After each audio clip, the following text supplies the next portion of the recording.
there's one thing AI can't do, and that's count. Like King Phil has, several buttons on his jacket. AI was like, here, have another strap for 20 frames. Enigmatic E. Hey everyone, today I have a very special guest. I have Kytra. What's up? What's up? How's it going? Good. I'm so happy that you decided to come on because I think that you are a very important person in the AI community. Maybe not everyone knows you, but I think everybody in the world of Warp Fusion and the Derp Discord knows you because you helped a lot of people out. I spent a lot of time there, yeah, for sure. Can you do just like a quick introduction of who you are, what you do, and what your interests are and all that?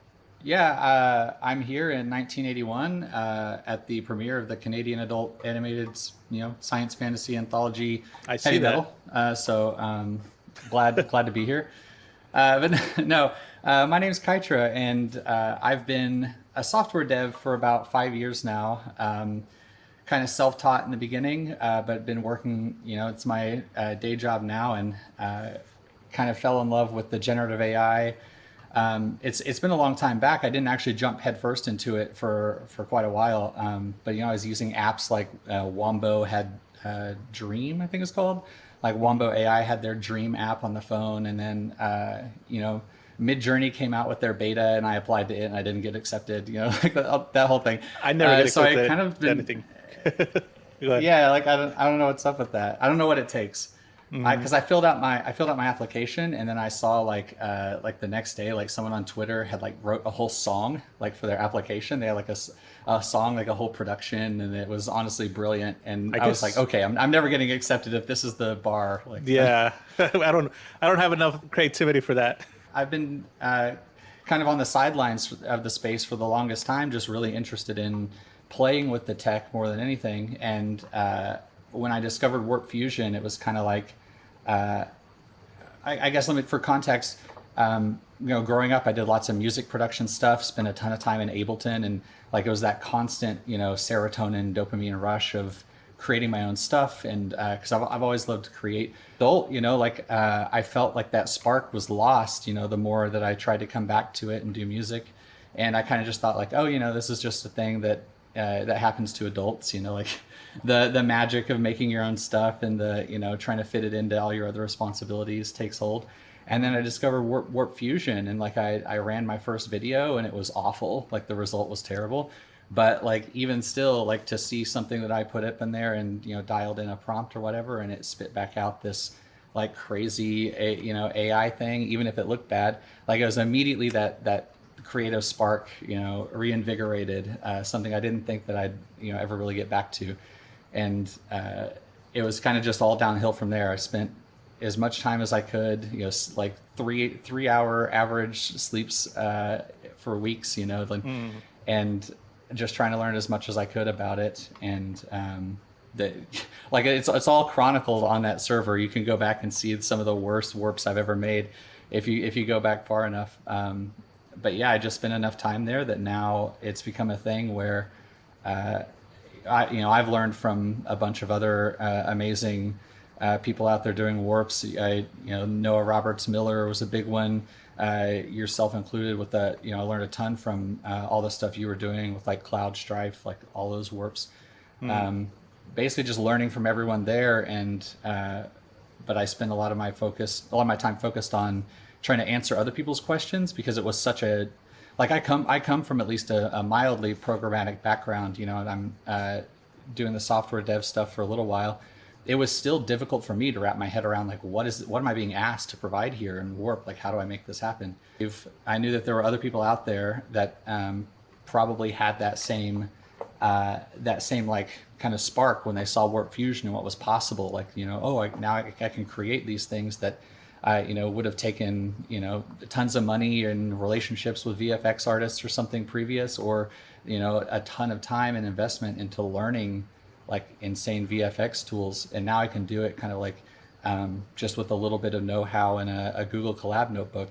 And I wanted to save people as much trouble as I could. Like if I've already been there and I've already struggled with it, and I have at least an answer, even if it's not the right one, I can at least tell you what didn't work for me, and maybe we can form a plan from there. And yeah, that's kind of how it all started. And now I'm here doing doing some dev stuff on my own notebook. Uses a different piece of tech in the generative AI world, Hmm. the scene, and still spending some time on derp learning for Warp Fusion. I spend less time there than I'd like now, just because I've got a ton of other things going. I almost feel like this AI boomer for like being a person that actually I made a tutorial really early on of Disco Diffusion before there was very much stuff out there. There was just like on YouTube there was probably like one or two tutorials out there, and I wanted to learn it, and so I looked at the tutorials, and then I redid a tutorial, and that got pretty popular, and that's kind of how my journey with YouTube started. But kind of talking about how you help answer questions is like back then there was really not a lot of information out there that can help people out. Like there was no tutorial, like very little tutorials. There was nobody there to really answer any questions. Really, at least not that I knew of. Maybe Alex was around it somewhere on maybe in the Discord, but I feel like now that's totally different kind of environment. I feel like everybody's just like so open to share because I think a lot of that information is already out there. But you're one of the people who really really have been helping a lot of us out when we have questions. Like whenever I have any questions like or doubts, like and I search for a solution, your Kaitra pops up right away. Like, okay, this is the solution, you know. But yeah, I mean, just want to say thank you for being so open and helping a lot of us out when it comes to that. I just want to kind of to point that out about what you're doing now. I mean, right now you're not like you said, you don't have as much time, but still, you did help a lot of people out when as they were learning. You know. Well, I appreciate that. Yeah, and humbled to hear that it helped you. And I've heard from other folks too that I would have never guessed. That people that I looked up to and that their results from Warp. And they had said that I had helped with X, Y, or Z thing that they had been struggling with, and or really I was just constantly on the surfer. Right, it was definitely rooted in an obsession. For a while. And it's still there. I just, like we said, I've got a bunch of stuff. I'm trying to, trying to stand up that notebook on my own for Animate Diff, and it's just taken too much time away from me getting to spend over there. But no, I'm definitely humbled to hear that it helped, and any way I can continue to help other folks, I will. All they have to do is reach out. I'm standing on the shoulders of giants myself, as they say, and now there's enough folks out there that are kind of doing the same thing. There are, a bunch of other people that are constantly answering questions, and it seems like finally the wheels are turning where I'm not the fallback for answers if if no one's around to answer on the Discord server. There's so many people willing to help, as you said. And I definitely want to highlight the stuff that you're working on right now with the notebook that you started, but we'll get to it at some point. Sure. But I did want to ask you, like, how so as you were like helping people out on early on, like on the Discord, did Alex ever like reach out to you and say, hey, like, thank you so much for help? Like, what has been your relationship beside just like moderator on the Discord, or has it just been like very little communication between you two?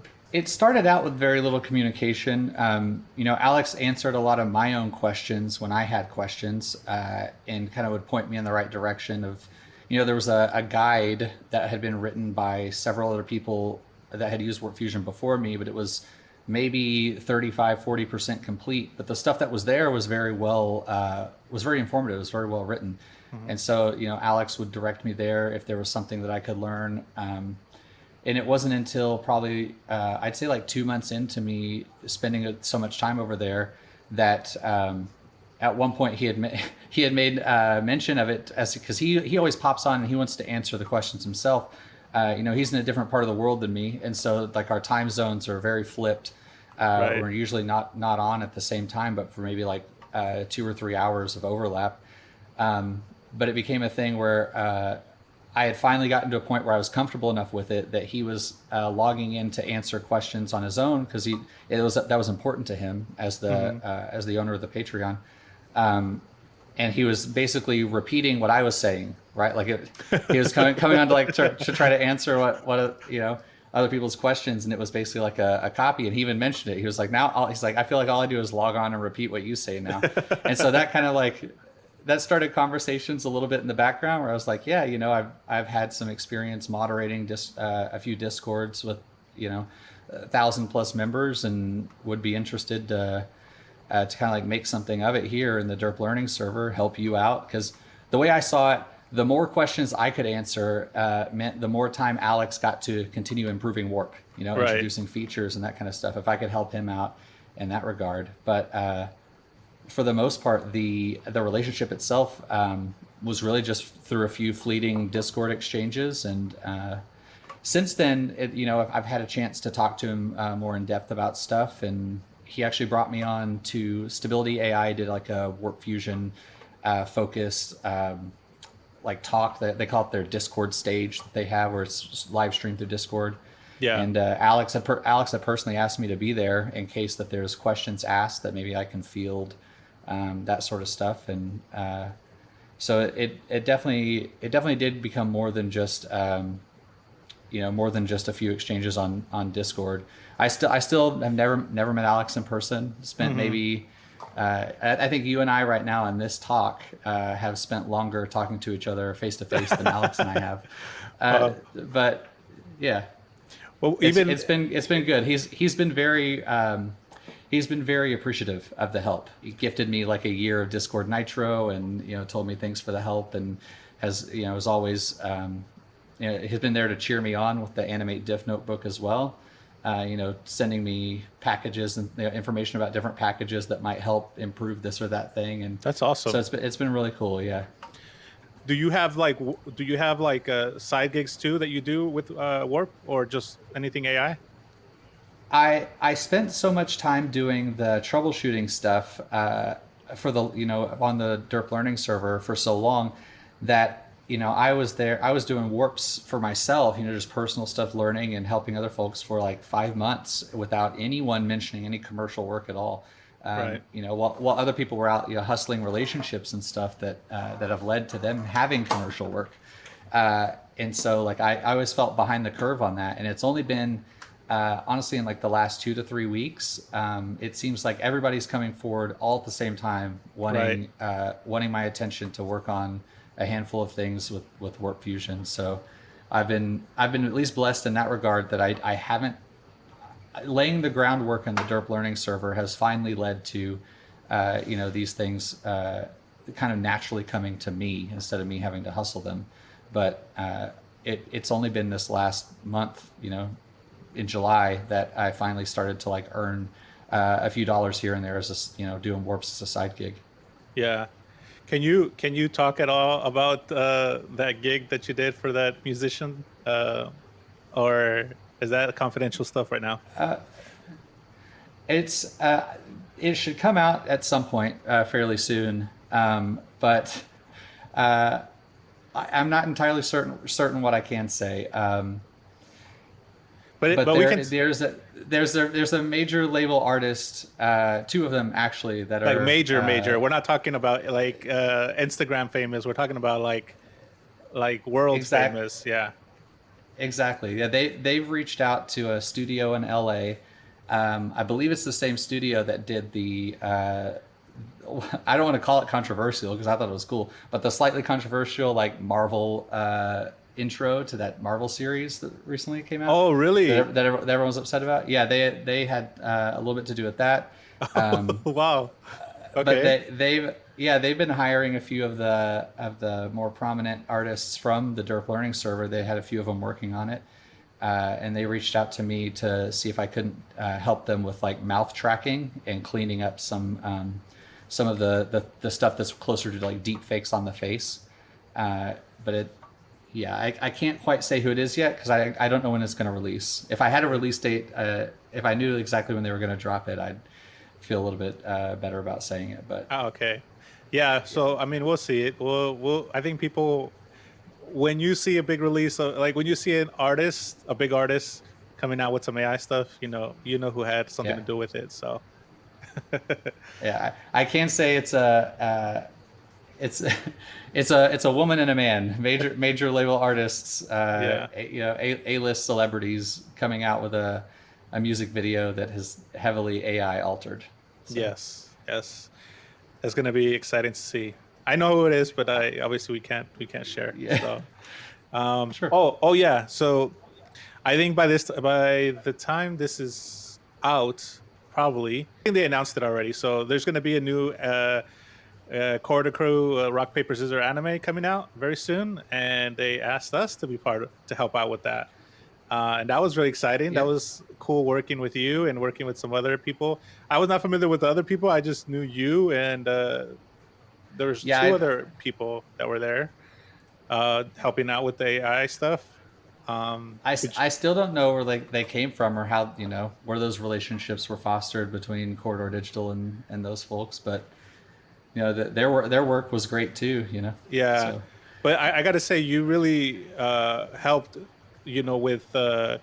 with figuring out how to like you figuring out the settings for the rest of us to kind of be able to do the work because I think we were all experimenting, and I had some good results with one of the characters, and then you were working with another character on that's on there, and you got some amazing results. And then after that, you were like, uh, your settings were like the ones we all used from there on because it was just so good. Um, but yeah, Good. that was pretty crazy actually. Like at one point, Nico had said that like a few of the close-ups that I had done were going to become the quality barometer for the rest of the piece, and I was just like, Yeah, this is insane. Like if you'd asked me 6 months ago when I was when I was struggling to learn Warp, if I'd be talking to Corridor Digital about helping them with one of their gigs, and then the fact that anything that I had been doing was going to become something they were adopting as like a workflow paradigm, would have been, I would have told you you're crazy. yeah. Honestly, I was really, really just honored that they would even ask me because I remember watching the first episode that they did and thinking like, oh my gosh, these guys are like some next level stuff. And I never would have guessed that they would ask me to come help them out at all. And Right? yeah, I think what got Nico's attention with me was the that cloud animation that you mentioned earlier. Um, yeah, he was. I guess he was really impressed with that cloud animation, and he he thought that I had some kind of secret setting that can help him out or something. And yeah, and so that's how he contacted me because of that. But they had already, and I'm sure they're going to talk about this in the behind the scenes. But they were using automatic for the first half of the animation or something like that, and then they switched to warp because of some of the stuff they've been seeing online, and they just were really. I guess Nico was really impressed, and they decided to switch it. But Yep. was that the first time you've ever tried to do something that was like that when it came to like just something that was more consistent in the sense of like because most people when they use warp it's kind of craziness, it's kind of psychedelic kind of uh Right. I mean not everyone does that, but that's most of the stuff you see out there. Were you doing stuff like this where it looks kind of more like consistently animated, like that it wasn't just like all these different styles, but it was just something very consistent before? Not necessarily in the animated look, like the cell shaded animation that goes into anime rock paper scissors. Right. I had been trying to get consistency was the big thing on everyone's radar. Was how do I get more temporal consistency out of warp? And I had honestly just some really lucky breaks in the settings that I had tried. Most of the stuff that I had done was not necessarily super trippy and psychedelic, but I was still pushing like for that surrealist edge. Like Yeah. I wanted turning. I've got one of the lady who's singing, and I turn her into like two androids singing in front of the same microphone. Going for that, but I wanted to see mouth movement. I wanted to see how fluid I could get the mouth to follow lip sync, and I think a lot of that is what contributed to Nico probably reaching out to me, but to see their workflow was amazing. I've learned so much just from that, Yeah, seeing that same here. workflow, how they shoot everything on green, and they train their own models for everything. Everyone's always in costume, which just further helps. Like that's a big part of it. But yeah, that was really the first for me as far as like let's do animation, let's make it look legitimate. It's something that I think could be used in the future for like as an industry standard, you know. Um, Certainly. as soon as it gets to that point where, well, I think after this anime comes out, I think we might see a little bit more, you know, studios. I feel like at least that's what I predict. That a lot of studios are going to be coming out and asking questions about this, and we're going to have, if like you said, like more recently, people have been reaching out to you to ask about this stuff because it's just blowing up. I think it's starting to get to that point where it's starting to get a little bit more mainstream, and it's not just this little AI thing that you just that this small community was doing. Now it's starting to become a lot, expand more, and it's starting to be more widely accepted. Because I think there's still a lot of people who think that AI animation is just a bunch of craziness and jitter and randomness, Right. and they still haven't seen the stuff like what Quarter Crew's about to put out. And I think once they see that, I think things are going to start to shift and change, and you're going to get a little bit more attention from like studios, and I'm sure you're going to be reached out to a lot more because of that. Um, The samples that I've seen that Corridor Crew has like allowed us to look at from their work, you know, providing the background because, like I said, everything was shot on green for the characters, you know, and they're still using AI to generate the backgrounds and they're compositing everything together to make this look like a seamless, you know, animation like an anime. And the stuff that I've seen, like it's super convincing, you know. mhm. If you don't come from a background of having seen you know 30,000 different warp videos at this point, it's going to be really hard to tell like where things could have been better or anything like that. It's going to look like a legitimate animation. Right. I'm only able to nitpick it because I've been in the space long enough, but Yeah. yeah, to anyone who's seeing it for the first time, um, yeah, I think they'll be floored by how much wasn't drawn, right? Like how much is completely AI. Yeah. You know what's incredible is those close-ups. I think the close-ups are the most impressive things because once like when you have shots that are a little bit further back, it's like things start to get a little bit mushy. But when are kind of like, you know, just blurred out, like you don't see clarity with it. But when you see those close-up, like I could just swear that someone hand drew that. Like it just looks so good. And like people will see that, and I think they're gonna be blown away by that. It's gonna be really good. It's Uh, pretty crazy to see too. You know, the stuff that I worked on, the stuff that you worked on, is directly related. When you see it in the shots, like my character and your character are literally like that's it's like the back and forth in the scene, you know. And mhm. everything was disjointed when we're working on it, and I'm working on you know, like King Phil stuff, and you're working on Julian, and you don't really have a good scope of what the other character is doing when you're Hmm. warping just one at a time, and then to see them come together, yeah, it's interesting. Yeah, it is.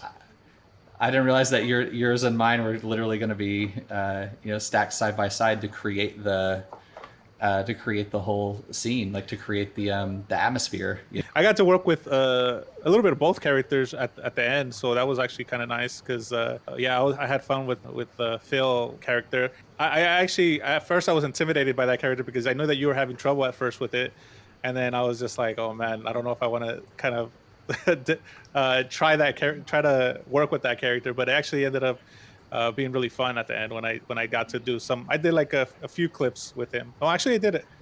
I think I did like 10. Like no, I would say like you 6 or 7 at the end. you had a really good run there at the end. Yeah, like you were picking up quite a few of them.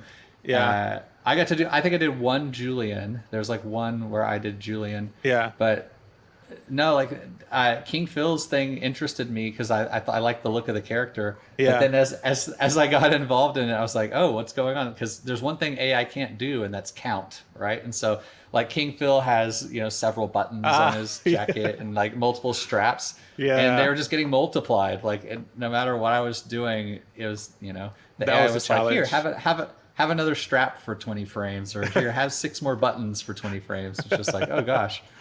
Yeah, I mean, once you like you said, for a beginner, you're like somebody who's just starting off, you don't notice these little details, but when you've been doing it long enough, that bothers you, right? That little, oh shoot, like man, it has like there's one extra button right there. Like I have to run this whole thing again, or like I have to, fix this one little button, and but like I feel like sometimes you just gotta go with it and just like just run with it, because or else you're gonna be there forever on this one on this one like 5-second clip, you know. If it But bothers anyone, we'll fix it in post. We'll yeah, just edit the button out yeah, because yeah, it's not happening. The AI definitely wants that button to be there, and I can't convince it otherwise. yeah, yeah. At least not yet.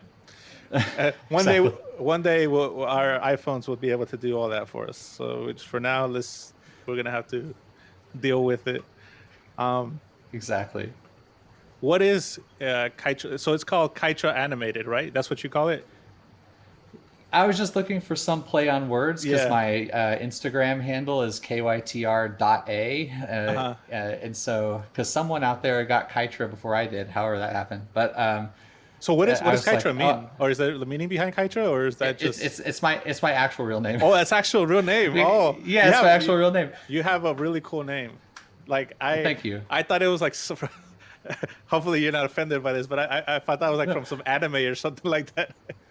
No, it Like, kind of sounds like it, right? I've only ever known one other person to have the name, and I think they pronounced it a little different. But there's a famous gymnast, which I believe is Kytra Hunter, but it's spelled the same way. And it's the only other time I've ever seen it. But somehow people beat me to the usernames all the times. I've just called it Kytr.Animated. so what is it? Can you explain to everybody what Kytr.Animated is? Sure. At the core of it, it's just a notebook that I built on top of pre-existing tech called Animate Diff. I had seen the paper for it and saw the demo that they put out, and if you read the paper, it kind of sounds like they did this really cool thing and that there were all these opportunities to make it better, but the paper kind of reads like, but we've got better things to do, so we're gonna go do other things. Wow. And so I was like, well, this demo seems like kind of cool, but is also like super bare bones. Like there's nothing here. It's like 3 lines of code in a notebook. Like I was like, it was one of the first times I'd seen text to video tech that allowed you to use your own like stable diffusion models, like SD15. Like anything I found on Civit was now fair game to use. In previous powerhouses in the text to video world, like Model Scope, Zero Scope, all those required you to have some very particular model driving everything. You didn't really get a lot of say in the style of it. If you couldn't prompt it out of the model, you weren't going to get it. And so when I saw that it was available, that there was the same kind of text to video tech available that would allow me to use those, I was like, why isn't anyone doing any more with this? I spent about a week really just kind of fleshing out a notebook that was centered around my own workflow. It was something that I just wanted to do myself. And as I started getting results from it, more and more people asked me like, well, hey, can I play with it? And then it kind of just turned into a thing where I was like, well, if I'm going to spend this much time trying to, make this adapt to other people's workflows, I was like, I'll put a Patreon up. I'll see if anyone's willing to support me. $6 was the intro price on it, which I now have a free version of it. It's not quite as comprehensive as my current working version of it that I made available to the Patreon subscribers, but it still gets you into the door for text to video using your own models. You can use one LoRa right now, which I'm working on multiple LoRa support, but the original Animate Diff library at least worked with one LoRa, so I've got that going and in the free version. And it does something that I've introduced to it that's kind of unique to my notebook is infinite length GIFs. You're not bound by your VRAM anymore for what the length of the GIF can be or your outputs can be. You're really only bound by your patience for waiting on a render to process. And I've made it to where it tries to loop back on itself because it's always made GIF. Animate Diff was always GIFs. Like that was the output, was just a GIF. I'm sure I've made a few people mad calling it a GIF. But that was always the output, right? And they didn't loop. They had a definitive start and finish. And I was like, well, the whole nature of a GIF, whatever you call it, to me was that like these had the potential to loop. You can't have an MP4 that you just embed in a website and have it loop. So I was like, let's see if we can figure that out. So I played with it a little bit. Saw some work that some other people had done in a similar vein on other projects, and kind of like adapted their work into the Animate Diff scripts and got it to loop. And so the free version does that as well. You can make infinite length GIFs and they will loop, and it's really only bound by your, like I said, your patience on waiting for a render and your creativity that you bring to the text prompt. It doesn't really just show you, okay, this is where it stops, and then we're gonna start all over. It's kind of like it just keeps going, kind of like it. It starts over, but it's kind of seamless when it does loop, right? Yeah. Okay. It is still somewhat of a gamble of how close of a perfect loop you get, but Right. like that's the idea, is it does try to loop back on itself. And I've seen some that are incredibly hard to pick out where the seam actually is. Yeah. And then there's others that still, the motion in the GIF itself was erratic enough that you can pick out kind of where it tries to make it back to the start, but doesn't quite get there. But I think that's the fun of it, like if it didn't work out with that prompt or that seed, try it again and see if we can't get closer to a perfect loop. It's kind of like Runway Gen 2 in a way, except more for like, animated GIF type look. It doesn't quite do the hyper realism 3D. I've seen some insane stuff come out of Gen 2. What it's doing is crazy. But then like for the animated stuff, it seems honestly like the results compete with what Gen 2 has got. Yeah, I think so too. I think I actually want to share with you some stuff that I did. It's not very Yeah. impressive.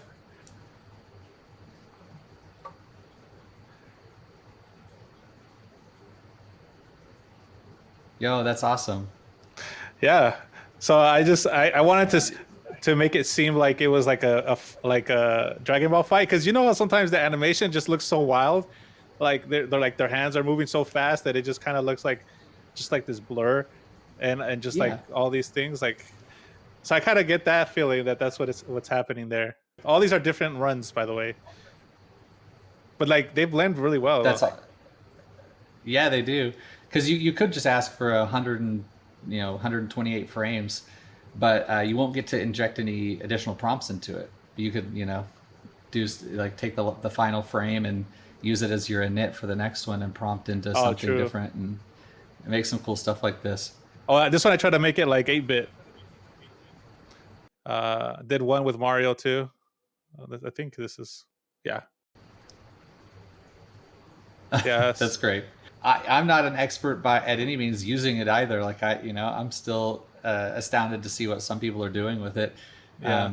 I've kind of stuck to the anime look just because it does that so well. Like it does the anime stuff just incredibly well. Yeah. I haven't ventured outside the box too much to get into realism or the pixel art's intriguing though. Like that's pretty cool. Hopefully I can have Excel support in that notebook at some point. Oh my god! Like if you can get That'd be Excel really cool. on the notebook, that's gonna be crazy. I'm Yeah. fighting an uphill battle with that tech though. I don't want to. I don't want to talk bad about the people who made it because it's honestly really cool tech. But Right. they use some very outdated packages. Like Diffusers 11 was at the core of Animate Diff, and that like predates Control Nets altogether. So it's kind of been like an uphill battle to see what I can and can't do with it because I feel like having to step back in time, to 1981 at the premiere of heavy metal, in order to make any of these things happen, working with older tech in the space at the moment. Now you're doing technical support for, Kytra.Animated, and then also doing whatever you can for the derp server. And do you ever feel like, because like I create like tutorials for YouTube, and sometimes I focus so much on the tutorials that I don't get a chance to be creative. You know what I mean? And I I sometimes I see so many people come up with so many cool things, and then I go on social media and I just see like, oh my gosh, this is so amazing, this is so cool. And then sometimes it's people that some people even credit me and say, hey, your tutorial really helped me or whatever, and I feel good about that. But then I'm like, man, but I want to create stuff too. And sometimes, like just recently, I took a little pause on doing tutorials because I wanted to get back into that creative space. And so I just started to kind of do a little bit more, get it back into warp and try to think, okay, what else can I do? What else? What stuff can I do on social media? And like, and I say that to ask you, what part do you enjoy the most? Do you enjoy more of the technical parts of everything, or do you enjoy the creative side, or both? And like, how's that like tug of war? Like, how do you handle that? Tug of war with those two aspects of doing this kind of thing. It's a great question, and it's kind of tough because I feel the same way sometimes. Like I spend so much time either coding or trying to help people troubleshoot, their warp experience or their animate diff experience, and then I see them do some really cool stuff. Kind of in the wake of us having this troubleshooting session. And I'm like I want to be doing that, right? Yeah. So it is this bittersweet kind of like living vicariously through them at the same time as, like I've had a lot of people tell me, thanks for teaching me this or that. I wouldn't have made this warp without, having talked to you about it. Or, I wouldn't be able to do this like really cool 30-second sequence of all of these, animate diff results like back to back if it wasn't for your notebook. And it's super awesome. Like it feels great. But there is that slight bittersweet, component of, I wish I had the time to spend right now, being as creative as everyone else is getting to be. Yeah. And then there's a little bit of it that, there's some of that I have to come to terms with because I also get kind of the same creative fix from running up against a problem, like knowing that I want to do something with a piece of tech, and like and in my head I can visualize it, but then actually getting the code to work with me, or to to squash all the bugs enough to inject my workflow into this particular piece of tech. When it finally works out, it is such a satisfying feeling. It's that kind of gives me that same like creative rush of, I got to do this, my way. I got to, take something someone else had made and kind of mold it into what I wanted to see it do. And there's at least a little bit of that kind of helps, as far as the technical side of things goes. But I definitely feel what you're talking about, like not getting a chance to be as creative as you'd like to be when the tech that you're working on is offering you the tutorials you're making on the tech, that tech that you're making tutorials for, the tech that I'm troubleshooting, it would offer you unlimited potential and creativity if you weren't making tutorials or exactly doing tech support and just using it instead. I still love doing tutorials because I do get a lot of people who really really do appreciate it, and I'm sure you get that a lot. Like a lot of people are just super grateful for everything you've done, and they give you, like they say, they give you their flowers, and I get my flowers for what I do too, and I'm super grateful for that. But I love creating too. Yeah, I feel you. I also I'm in the same boat, and whatever the platform is to go viral on, I also am, I'm human enough. I just like watching numbers go up. I want to see views, likes, whatever it is. Like, I want that for myself too when I see other folks get it. But then I also like, in our case at least, there's the relationships like the Corridor Digital relationship, getting to work on anime rock paper scissors. That those folks out there that have kind of struck gold, won the lottery with their viral, whatever it is. If it's marble statues, if it's there's a few people in the Instagram community that are super famous for their like very gory, like kind of body horror stuff, and like that blows up in those circles. And but they're not the ones getting to build at least those relationships on, there's a particular level of professionalism that comes from, or like is at least perceived from, you doing your tutorials or me doing the tech support constantly, that I think leads to these larger relationships with like Corridor Digital or the studio in LA that had Reached me out to deep you. faking celebrities. Hmm. And not to say that nobody else was more deserving. I'm not saying that at all, but it just is. It's kind of the duality of it.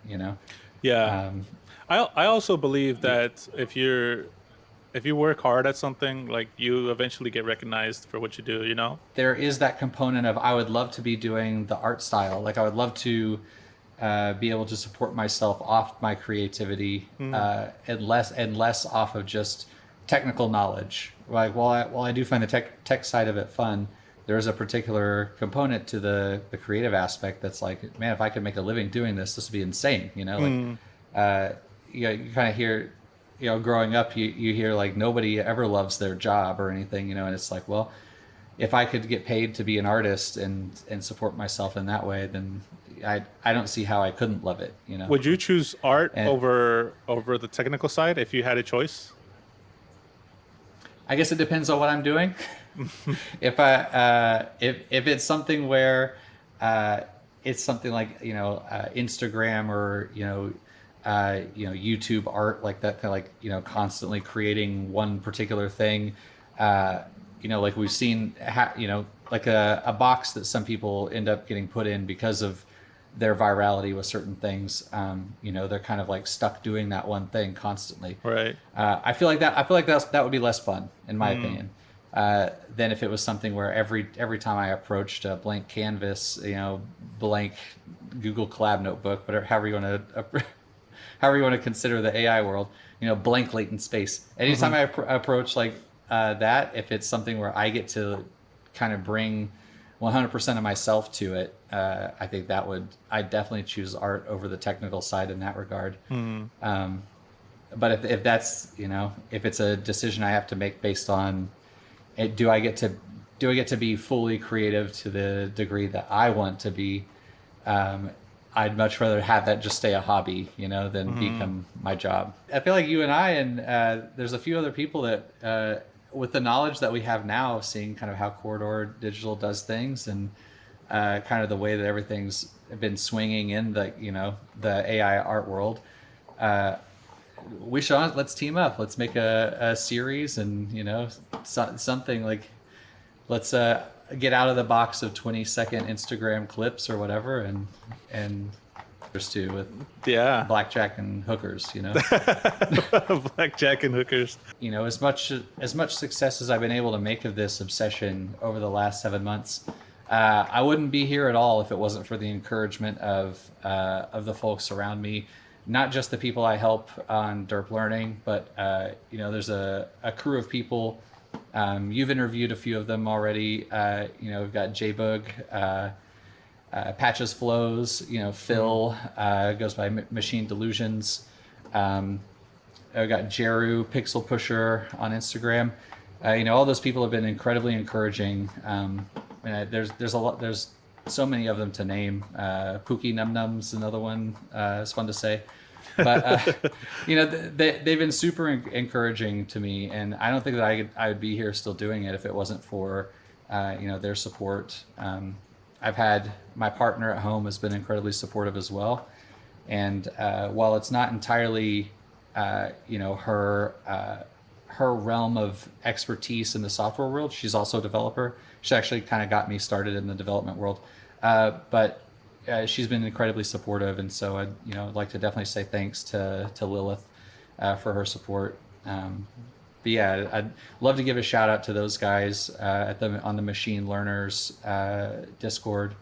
Shout out to Alex for sure. Alex has also been supportive and a huge inspiration. Um, yeah, just all those folks. Syntax Diffusion, Chris.exe if you're on the Derp Learning Discord.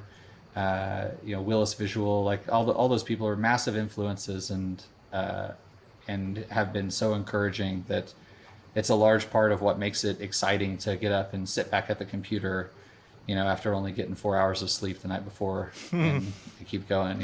Yeah. It's kind of what keeps things fueled, and I appreciate your support as well, and not just in the animate diff stuff, but you've been very supportive in having me on like the show here, and You featured me in a different warp fusion tutorial that you made, and those are the things that keep me excited about it. And so, sincerely, thank you. Yeah, no, thank you for coming on. And I really, like I said at the beginning, I am super, super grateful for everything you contributed to not, just me, but everyone else, like how helpful you've been, because it really is really pushing everyone else to, you know, I think a lot of people would have given up if it wasn't for your help, to be honest. I think a lot of people would have just said, forget this, like, because I mean, Word Fusion is a lot more user friendly now. I mean, it's not super user friendly, but it is more than when just it was like a few months ago. Definitely. And I think that a lot of people really, really, really learned a lot from your knowledge, and thank you for that. Yeah, pleasure to be here, and thanks everybody.